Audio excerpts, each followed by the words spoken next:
2020 जब पूरा देश सीए और एनआरसी पर बात कर रहा था, तब एक आग भड़की, दिल्ली राइट्स। 2 दिन तक रातों में धुआं था, सड़कों पर अफरा तफरी थी।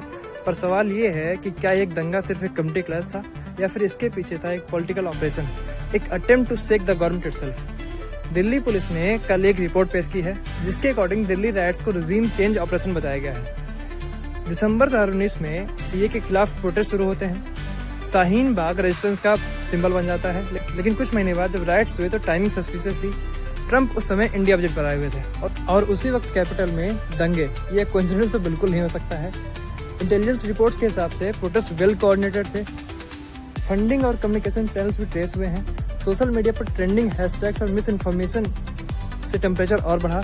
अब अगर हम बात करें उमर खालिद और शर्जील इमाम के एंगल की, तो दिल्ली पुलिस ने अपनी लेटेस्ट रिपोर्ट में क्लेम किया है कि दोनों के स्पीचेस और मीटिंग्स का लिंक एलिज्ड कॉन्स्पिरेसी नेटवर्क से मिला है। दोनों का लिंक था गवर्नमेंट को उखाड़ फेंकने में।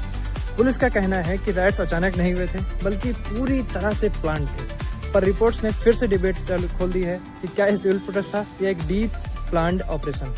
हर रिजीम चेंज ऑपरेशन का एक पैटर्न होता है। स्ट्रीट प्रोटेस्ट को मास मूवमेंट बनाना होता है, इंटरनेशनल मीडिया का एक्टिवेट किया जाता है, गवर्नमेंट को अथॉरिटेरियन दिखाया जाता है और फॉरेन एनजीओज और फंडिंग नेटवर्क का इन्वॉल्वमेंट होता है। दिल्ली राइट्स में कहीं ना कहीं सेम पैटर्न दिखता है।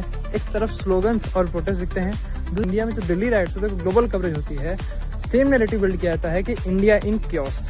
एनजीओज और ह्यूमन राइट्स ग्रुप एक ही लाइन में रिपीट कर रहे थे, इंडिया इन क्योस, और सब एक सुर में गवर्नमेंट को उखाड़ फेंकने की बात कर रहे थे, जो कि तत्कालीन बीबीसी की न्यूज़ में भी दिखता है, जिसमें बीबीसी इनडायरेक्टली इंडियन यूथ को प्रोटेस्ट करने के लिए उकसा रही है।